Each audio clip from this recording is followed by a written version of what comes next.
지난주는 이제 어린이 주일이었고 금주는 어버이 주일입니다. 부모를 공경함을 우리가 다시 한번 생각하면서 오늘 영상을 하나 준비했습니다. 우리가 부모님과의 관계, 또 우리 자녀와의 관계를 한번 돌아보는 그런 기회가 됐으면 좋겠습니다. 자, 영상 부탁드리도록 하겠습니다.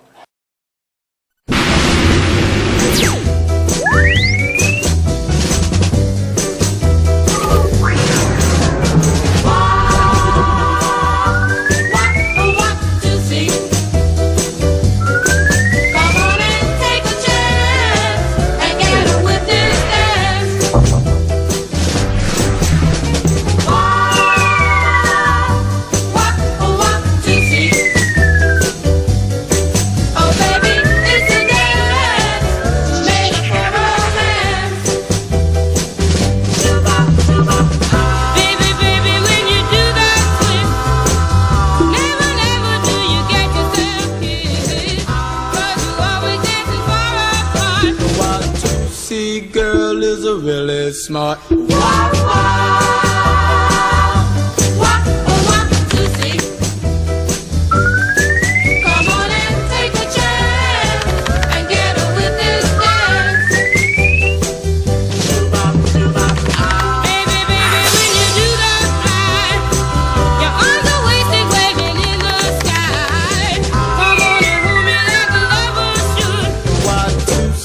Makes you feel so good.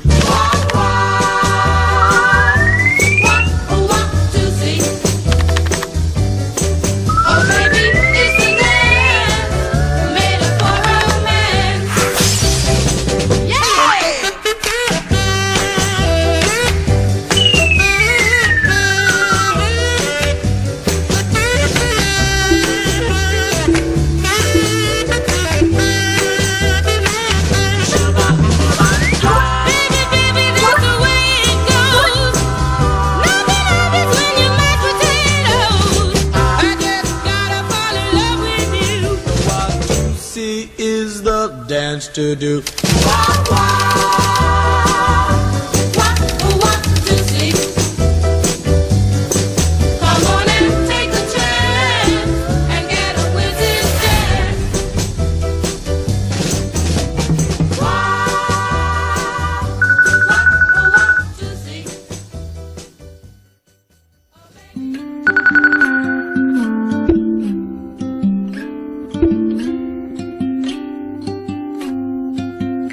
There's no combination of words I could put on the back of a postcard. No song that I could sing, but I can try for your heart. And our dreams, and they are made out of real things, like a shoebox of photographs with sepia tone loving. Love is the answer, at least, for most of the questions in my heart. Like, why are we here and where do we go? And how come it's so hard? It's not always easy, and sometimes life can be deceiving. I'll tell you one thing, it's always better when we're together. It's always better when we're together. Yeah, we'll look at them stars when we're together. Well, it's always better when we're together. Yeah, it's always better when we're together.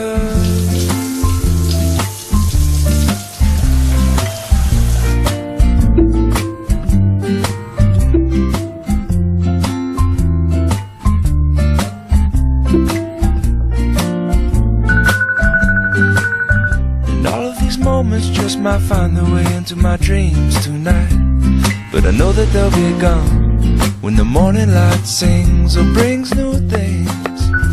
For tomorrow night you see that they'll be gone too. Too many things I have to do, but if all of these dreams might find their way into my day-to-day scene, I'd be under the impression I was somewhere in between, with only two, just me and you.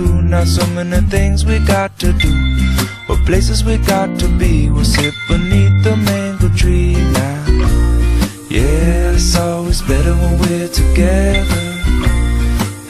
We're somewhere in between together. Well, it's always better when we're together. Yeah, it's always better when we're together.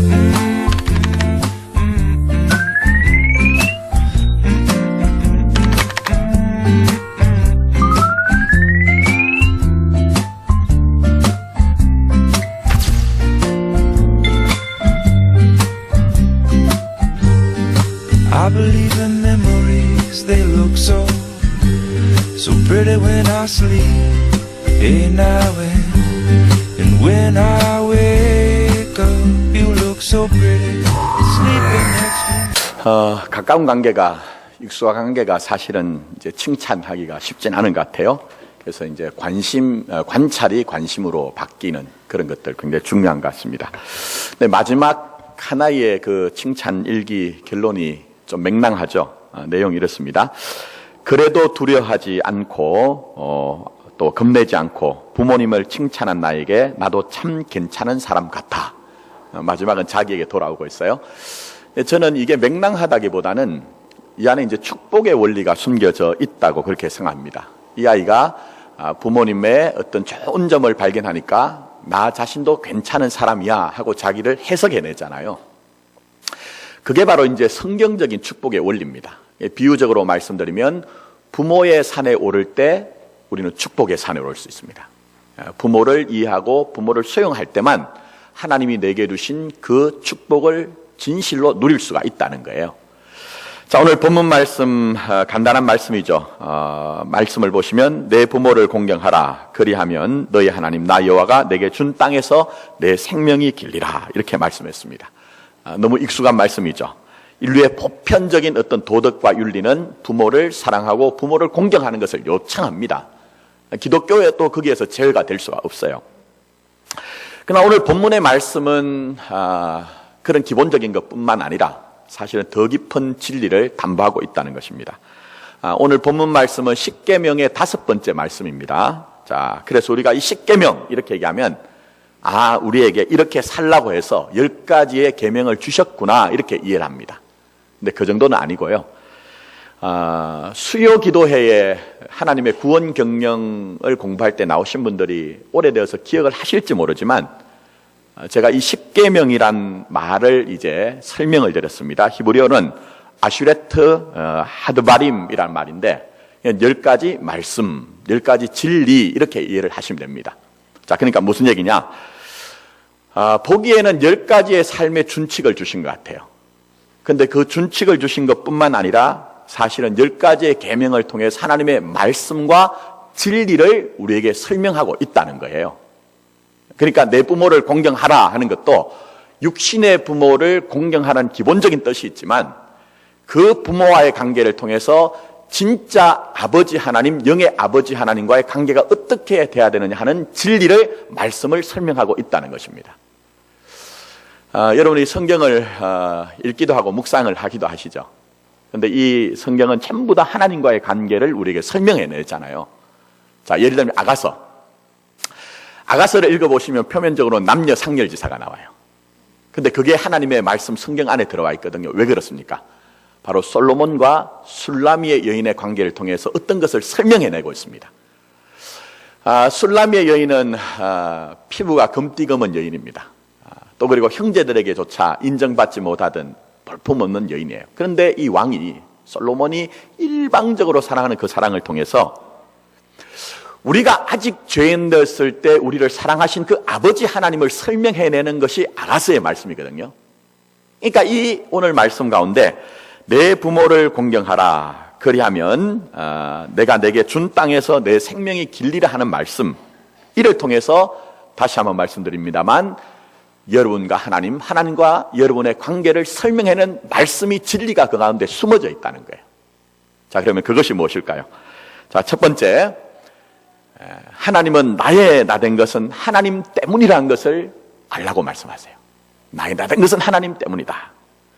자, 여기 계신 분 중에 나는 이 땅에 존재하고 있는 것이 나 혼자, 나 스스로 되었다고 생각하시는 분 계세요? 좀 쉽게 말씀드리면 부모님 없이 이 땅에 존재할 사람이 있느냐 하는 거예요. 그러니까 부모님 없이는 이 땅에 존재할 사람이 아무도 없는 것을 통해서 우리에게 뭘 말씀하시느냐? 나라는 존재는 부모님을 통해서 이 땅에 내가 존재하는 것이구나 하는 것을 아는 것이 부모님을 공경하는 것이고, 그 육신의 부모님을 공경함으로 말미암아 나의 생명은 하나님께로부터 온 것이라는 걸 아는 것, 곧 나의 나된 것은 전적으로 하나님에게로 말미암아 된 것이라는 것을 아는 것이 진짜 하나님을 공경하는 것이라는 거예요. 그게 바로 오늘 여기에 나오는 내 부모를 공경하라 하는 그 말씀인 것입니다. 자, 여러분 간단한 말씀이니까 다시 한번 말씀 한번 보십시오. 내 부모를 공경하라. 그리하면 내 하나님 여호와가 내게 준 땅에서 그 다음에 뭐라고 했습니까? 내 생명이 길리라. 예. 이 말씀이 우리가 표면적으로 읽으면 동양에서 얘기하는 오복 중에 장수한다는 복으로 이해할 수가 있어요. 물론 그런 것이 없는 것은 아니지만 이 말씀을 그렇게 적용하기가 힘든 문제가 있습니다. 일괄적으로 보편적으로 적용하기가 힘든 문제가 있다니까요, 여러분. 여러분, 우리의 삶의 현실에서는 정말 때로는 믿음으로 똑바르게 살고 진실하신 분인데 하나님 앞에 빨리 부름을 받는 분들이 계시거든요. 분명히 있잖아요, 여러분. 제 후배 중에서도 한 이제 친구가 목사 안수를 받고요, 한 교회 부름을 받아서 부목사로 열심히 사역을 했어요. 정말 그 친구는 자고우면하지 않고 충성스러운 그런 친구였는데 어느 날 두통이 있어서 근처에 있는 병원을 갔는데 괜찮다는 거예요. 뭘 하시냐 물어서 목사라고 하니까 아이고 목사님들 다 힘드시잖아요. 스트레스 때문에 그런 것 같아요. 좀 쉬세요. 이런 말을 여러 군데 병원에서 들었거든요. 근데 도무지 두통이 가라앉지 않는 거예요. 그래 견디고 하다가 나중에는 큰 대학병원을 갔는데 이미 가보니까 뇌종양이 다 퍼졌어요. 그래가지고 병원에 제가 그 친구한테 가가지고 손을 꼭 붙들고 하나님 좀 살려달라고 이렇게 기도했는데 정말 그 기도가 끝나고 얼마 되지 않아서 몇 날이 되지 않아서 하나님 앞에 부름을 받았어요. 그래서 제 후배를 화장을 하고 그 이제 유고를 우리가 안고 얼마나 허망했는지 사실은 목사로서도 정말 견디기가 힘들더라고요. 여러분 그런 현실들이 있잖아요, 여러분. 또 때로는 꽃봉이처럼 피지도 못한 아이들이 우리 곁에서 떠나갈 때가 있거든요. 그런 그 황망함, 그 아픔, 그 상실감은 말로도 할 수가 없거든요. 그러니까 오늘 여기에 나오는 말씀, 내가 준 땅에서 내 생명이 길리라 하는 것이 결코 육신적인 목숨 장수한다는 얘기가 아니란 것을 여러분이 이해를 하셔야 된다는 거예요. 자, 그러면 이 말씀을 어떻게 이해해야 되느냐? 제가 오늘 두 가지를 근본적인 것을 좀 말씀드리고자 합니다. 여러분이 정말 하나님의 말씀을 보기도 하고 읽기도 할 때 어떻게 봐야 되느냐? 오늘 관련되어서 첫 번째는 하나님의 말씀을 계시로 이해해야 된다는 거예요. 계시라고 하면 우리나라 사람들 이상하게 생각합니다. 근데 이 계시라는 말은 그렇게 이상하게 생각할 것이 아무것도 없습니다. 원래 이 계시란 말은 라틴어로 아포칼립시스란 말인데요, 덮여 있는 것을 벗겨내다. 덮여 있는 것을 벗겨내다라는 뜻이에요. 그러니까 내 부모를 공경하라. 그리하면 내가 내게 준 땅에서 내 생명이 길리라고 할 때에 이 말씀을 여러분이 전부 다 현상적인 것, 가시적인 것, 육신적인 것, 세상적인 것들로 본다고 하면 우리는 덮개만을 보고 있다는 거예요. 덮개만을 보고 있다는 거예요. 그 안에 있는 것들을 좀 봐야 된다는 거예요. 정말 그 안에 있는 것들을 좀 우리가 알아내야 된다는 거예요. 자, 그러면 그게 뭔가? 두 번째 성경을 볼 때 원리가 있습니다. 그것은 구약 성경은 신약을 통과해야 된다는 거예요. 구약 성경은 신약을 통과하고 그 통과해서 어느 쪽으로 가야 되느냐? 그리스도 예수로 결론을 맺어야 된다는 거예요. 자, 다시 한번 설명드립니다. 구약은 신약을 통과하여 어디로 결론을 내려야 된다고요? 예수 그리스도로. 그래서 여러분 구약을 보시면 우리가 좋아할 만한 것이 많이 나와요. 오늘 말씀해 보시면 내 목숨이 길리라 하는 것뿐만 아니라 현상적이고 가시적이고 세상적인 것들이 많이 나오거든요. 근데 여러분이 신약 성경을 통과하다가 보면은 그런 말씀이 그저 현상적이고 가시적이고 육신적이고 세상적인 것이 아니라는 것을 우리에게 가르쳐 주세요. 그래서 신약 성경을 보시면 대표적으로 보게 돼서 주님이 직접 말씀하신 산상순에서 우리에게 뭘 말씀하십니까? 심령이 가난한 자를 말씀하시죠. 또 애통하는 자를 말씀하시죠. 예? 온유한 자를 말씀하시죠.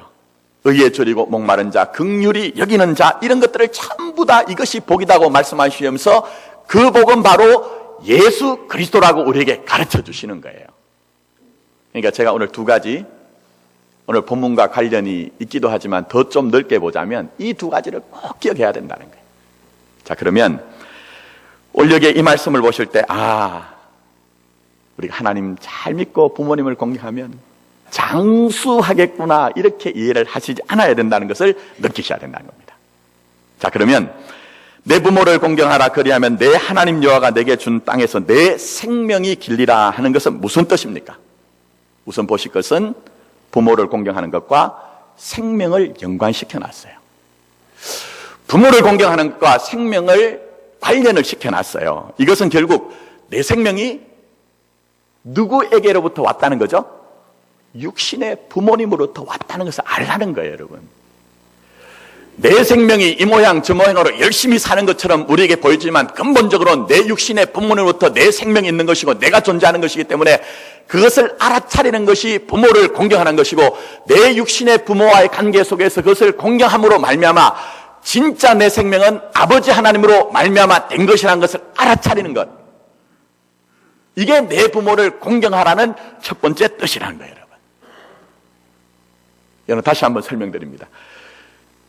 우리 생명이 어디서 온 것입니까, 여러분?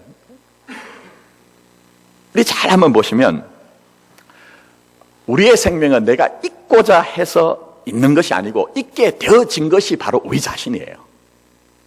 예? 내가 있고자 해서 있는 게 아닙니다. 있게 되어진 것이 우리 자신이죠. 좀 쉽게 표현하면, 이 예배를 드린 중에 여러분 한번 잘 생각해 보십시오.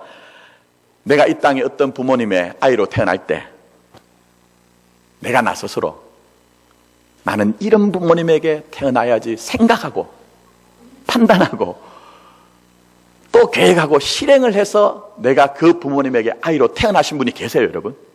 그런 분이 계시냐 하는 거예요. 사실 이 땅에 있는 모든 태어난 우리의 인생은, 생명은 결국은 부모님을 통해서 주어진 것이죠. 이런 것들을 통해서 우리에게 말씀하시는 것은 생명은 너 스스로 창조하거나 생명은 너 스스로 만들어내는 것이 아니라 생명은 너에게 부여되어진 것이고 생명은 너에게 주어진 것이라는 것을 주님이 이 어버이 주일에 우리에게 말씀하고 계시는 거예요. 그래서 오늘 우리가 이 말씀을 볼 때에 결국은 다시 한번 말씀드립니다.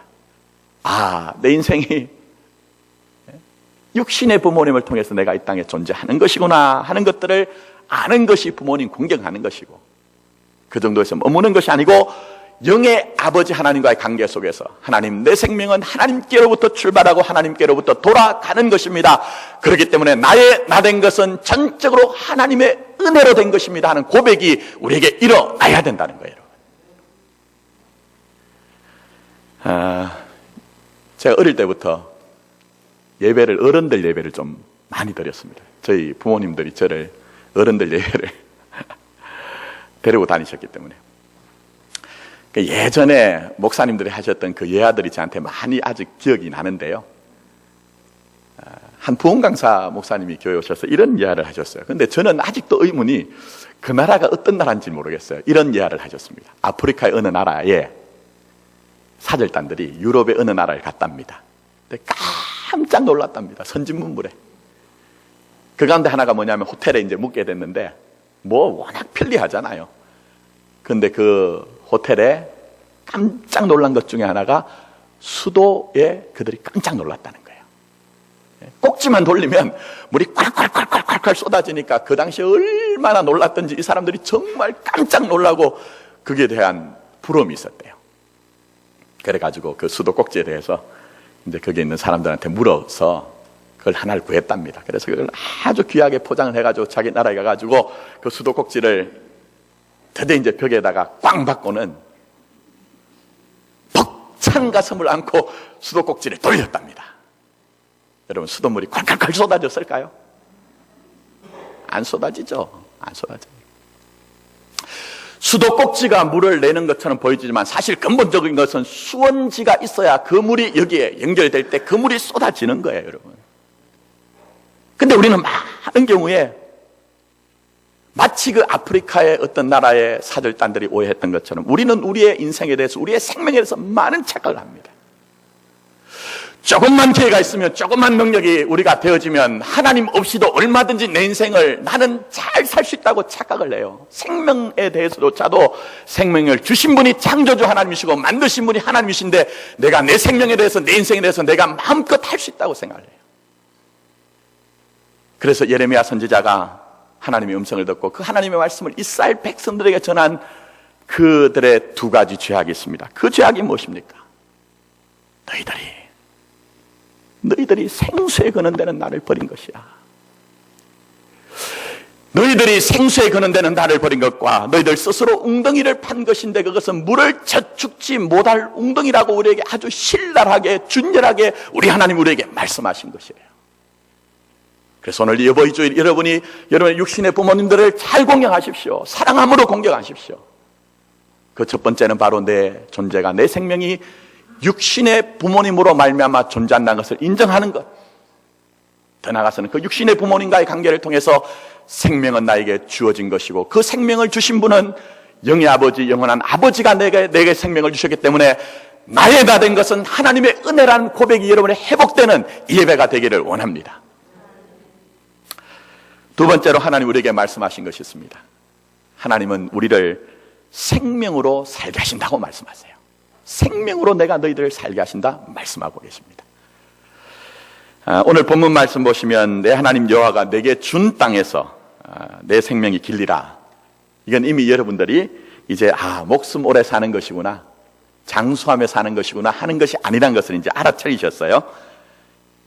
근데 성경에서는 우리가 같은 공간에서 같은 일을 하고 같은 어떤 생활의 패턴을 가지고 있어서 호흡을 하며 산다고 해도 성경은 정확하게 두 가지로 나눕니다. 하나는 생명으로 사는 것, 생명으로 사는 것과 목숨으로 사는 것이 있다고 분명히 말씀하고 있어요, 여러분. 예? 생명으로 사는 것과 목숨으로 사는 것이 분명히 있다고 구별하세요. 근데 주님이 직접 우리에게 뭘 말씀하시느냐? 야, 너희들은 목숨으로 살면 안 돼. 목숨으로 사는 것이 너희들의 인생이 아니야 라고 말씀하시면서 우리에게 무엇을 말씀하셨습니까? 너희는 목숨을 위하여 무엇을 먹을까?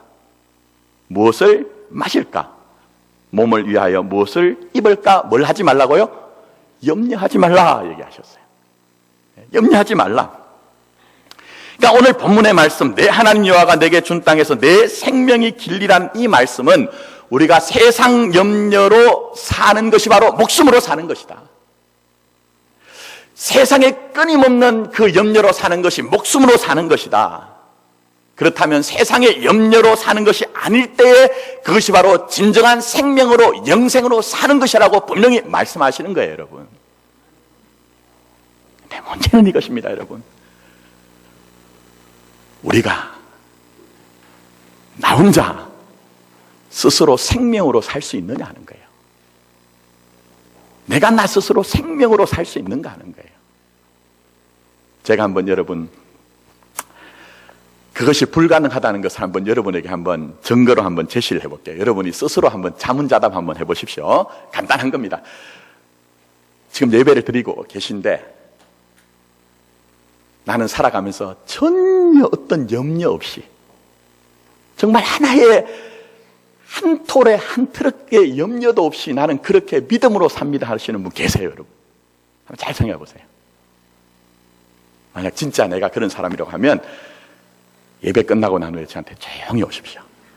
그럼 제가 그분에게는 뭔가 이렇게 좀 선물이라도 하나 드리고 싶어요. 여러분, 우리가 아무리 믿음으로 산다고, 생명으로 산다고 해도 우리 속에는 염려가 다 있더라는 거예요. 이것은 곧 우리가 우리 스스로는 도무지 생명으로 살지 못하고 목숨으로 밖에 살지 못하는 존재라는 것을 성경이 우리에게 증명하는 바를 그대로 또 나타내고 있다는 거예요, 여러분. 특별히 여기에 주님께서 염려하지 말라고 할 때 이 염려란 말은 원어로는 메림나오입니다. 메림나오.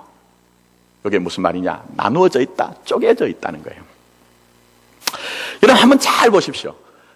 내가 나 스스로 정말 나누어지고 쪼개지지 않고 온전하게 그렇게 살 수 있더냐? 참 어렵습니다. 사도 바울조차도 오호라 나는 뭐라고 했습니까? 공고한 자로다. 누가 나를 이 사망의 몸, 죽음의 몸에서 건져내라라고 했어요.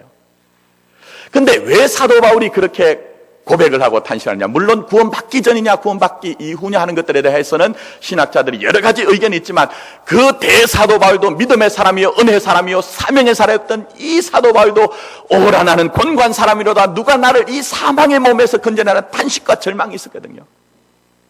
근데 왜 그러냐? 메림나오가 있었기 때문이에요. 내 마음이 나눠져 있더라는 거예요. 내 마음이 쪼개져 있더라는 거예요. 그래서 사도 바울이 자기 자신이 로마서 7장에 그대로 얘기합니다. 마음으로는 내가 원하는 것이 있습니다. 마음으로는 정말 내가 하나님의 법대로 살기를 원하는 그 법이 있는데 원하는 바 선은 행하지 아니하고 오히려 내가 원하지 않는 것을 행하는 내 모습이 내 자신이 여기에 있습니다 하는 것이 있어서 고민하고 탄식을 하는 거예요, 여러분. 그렇다면 여러분, 이런 현실이 사도 바울만의 모습입니까? 우리 자신의 모습도 있죠. 제가 말씀드린 것처럼 정말 여러분이 하나님 앞에 진실하게 하나님의 앞에 선다고 하면 내가 얼마나 나누어지고 쪼개진 존재인가 하는 것들을 탄식으로 주님 앞에 인정할 수밖에 없어요. 자, 보십시오. 우리는 참 겉사람으로는 믿음으로 사는 것 같아요. 여기 있는 김 목사도 믿음으로 사는 것 같고, 제가 보기엔 여러분들 정말 출중한 믿음을 가지고 사는 것 같아요. 그런데 내 안에는 조그만 사건 하나에도 내 믿음이 흔들리는 불신이 내 안에 있더라는 거예요, 여러분. 우리 주님이 말씀하실 때 나와 재물을 겸하여 섬길 수 없다고 했는데, 교회 어머니가 정말 주님만을 따르는 우리의 모습이 있는 것 같은데, 세상에 한 발걸음만 나가면 재물을 좋아하고 재물을 쫓아가는 우리의 모습이 우리 속에 있더라는 거예요, 여러분. 때로는 이것이 바르다고 해서 의의를 얘기하는데, 내 안에는 성경에서 말씀하시기를 추악과 불의와 탐욕이 우리에게 있더라는 거예요. 그러니 우리는 메림나오 나누어지고 쪼개진 마음을 가지고 목숨으로 살고 있는 거예요, 여러분. 그것 때문에 우리가 아파하기도 하고, 그것 때문에 우리가 때로는 힘겨워하기도 하고, 또 때로는 내가 나를 신뢰하지 못하기도 하고, 누가 나에게 상처를 준 것이 아니라 그런 쪼개어지고 나누어진 내 모습이 나에게 상처를 주더라는 거예요, 여러분. 그게 바로 오라 나는 공고한 사람이로다, 누가 나를 이 사망의 몸에서 건져내려 하는 바울의 탄식이기도 하고, 정직하게 하나님의 얼굴을 구하는 우리의 모습이더라는 거예요, 여러분. 자, 그럼 어떻게 해야 됩니까? 사람 사는 게 다 그런 것이니 그냥 포기하고 절망하고, 모든 사람이 다 그렇게 사는데 우리도 그렇게 살아야 되는 것 아닙니까? 그렇게 생각할 수 있지만 하나님은 전혀 다른 진리를 우리에게 말씀하고 있습니다. 우리 스스로는 도무지 목숨으로 밖에 살 수 없고 염려로 밖에 살 수 없기 때문에 이제는 너희가 생명으로 살게 하시는 그 하나님을 바라보라는 거예요. 생명으로 사는 그 하나님을 믿으라는 것입니다. 생명으로 살게 하시는 그 하나님만을 의뢰하는 그런 믿음의 삶을 살아가도록 하라는 것입니다, 여러분. 그래서 말씀드린 이 사도 바울이 로마서 7장 24절에 오라 나는 공고한 사람이로다, 누가 나를 이 사망의 목음에서 건져내라는 탄식을 하는데, 놀라운 것은 25절에 딱 가면 갑자기 이 고백이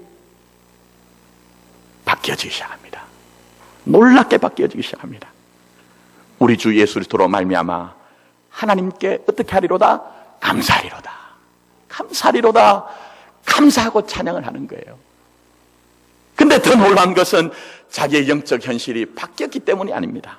이어서 보자면 이렇게 얘기합니다. 그런즉 내 자신이 마음으로는 하나님의 법을, 육신으로는 죄의 법을 섬기노란 그 영적 현실, 나누어지고 쪼개진 현실이 있음에도 불구하고 하나님께 감사노라고 그렇게 감사하고 찬양하는 거예요, 여러분.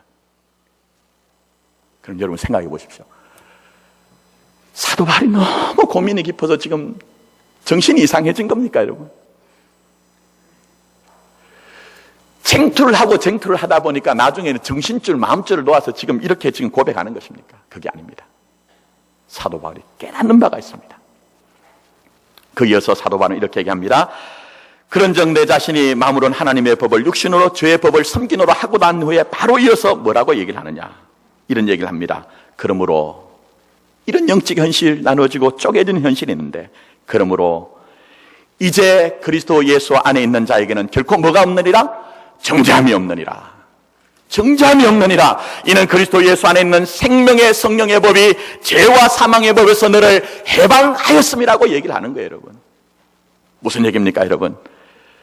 하나님은 결단코 하나님이 택하신 그 사람들이 죄와 사망의 법에 끌려가도록 하는 것이 아니라 생명의 성령의 법으로 일하심으로 말미암아 생명으로 완성하게 하시는 것이 아버지 하나님이란 거예요, 여러분. 사랑하는 성도 여러분, 우리가 이 시간 우리 자신만을 보는 것이 아니고 우리에게 생명으로 역사하시는 하나님을 좀 봤으면 좋겠어요. 우리가 우리 자신을 보면 참 초라합니다. 대단한 것 같아도 초라하고 영광스러운 것 같아도 얼마나 비루한 모습이 있는지 몰라요. 그렇기 때문에 이 시간 우리는 탄식하고 절망하고 낭망만 하는 것이 아니라 여전히 그렇게 부족하고 연약한 우리들에게 생명으로 역사하시는 우리의 영의 아버지, 영원한 아버지 하나님을 볼 수 있는 믿음이 되어지기를 원하는 것입니다. 그럴 때 어떤 역사가 있습니까? 사도 바울이 우리에게 말씀합니다. 모든 것이 그러한 믿음을 가지고 있을 때 합력하여 뭘 이룬다고요? 선을 이루느니라. 그러한 믿음을 가지고 있을 때 하나님은 우리에게 말씀합니다. 하나님께서 미리 정하신 자들을, 미리 정하신 그들을 부르시고 부르신 그들을 의롭다 하시고 의롭다 하신 그들을 결단코 영화롭게 하시느니라 말씀하고 계시는 거예요, 여러분. 저는 오늘 이 어버이 주일을 맞아서 내가 나를 보자는 것도 아니고 내 곁에 있는 사람들을 보자는 것도 아니고 세상만을 바라보자는 것도 아니고 우리에게 생명으로 우리를 품고 생명으로 완성하시는 생명의 아버지 하나님을 볼 수 있는 여러분이 되기를 원하는 것입니다. 이제 말씀 맺습니다. 오늘 잘 보시면 이 5번째 계명뿐만 아니라 10계명은 10계명의 구조 안에 들어가 있습니다. 10계명에서 가장 중요한 구절이 어디냐? 2절 말씀입니다. 한번 보십시오. 자, 2절. 나는 너를 애굽 땅 종되었던 집에서 인도하여 낸 너의 하나님 여호와라. 이 말씀이 가장 중요합니다.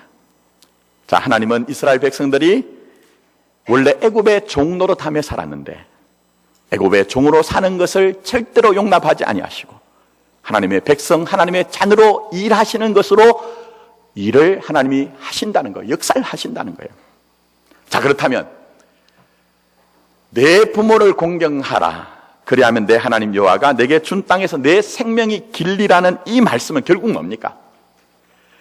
그렇게 제 종로를 타지 아니하고 하나님의 백성으로 생명으로 사는 것을 누구를 통해 보라고요? 내 부모를 통해 보라는 거예요, 여러분. 내 부모를 통해서 이렇게 생명으로 사는 나를 좀 보라는 거예요, 여러분. 물론 우리의 육신의 부모님이 완전하다는 의미는 아닙니다.